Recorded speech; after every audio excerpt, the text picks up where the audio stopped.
Congratulations! You've made it to your MET capstone, the thesis. We hope you're energized and eager for the new possibilities on the horizon. Throughout your MET coursework, you've been developing ideas, digital products, and instructional strategies to implement in your own classroom.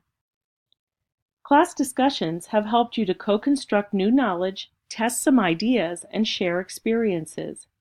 Now it's time to expand our horizons a bit more as you move into the master's thesis capstone.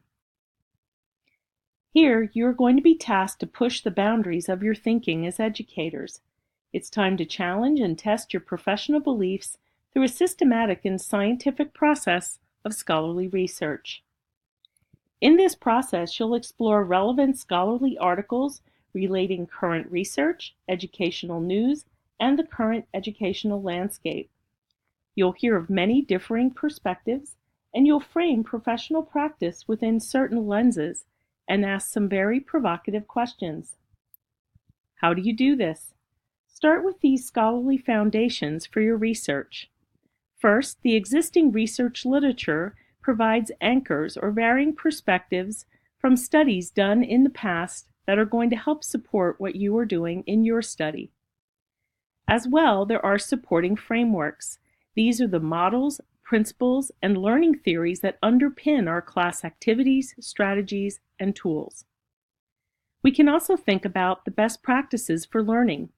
What are these ideals, and are we asking provocative questions? And finally, we can think about accountability. Are we as a learning community fully accountable to all of our stakeholders? These foundations are going to help you get started with your scholarly research. These foundations will be crucial to your Chapter 2 Lit Review.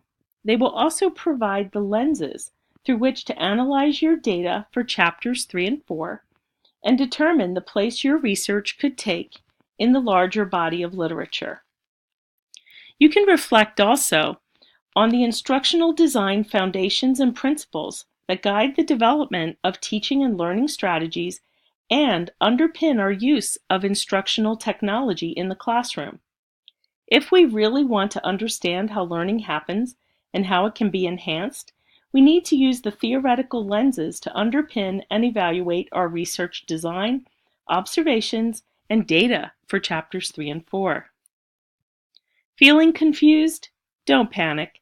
Scholarly research follows a systematic path, one that leads you to solid background research, a strong research question, and helps you lead your readers through your trail of logical reasoning.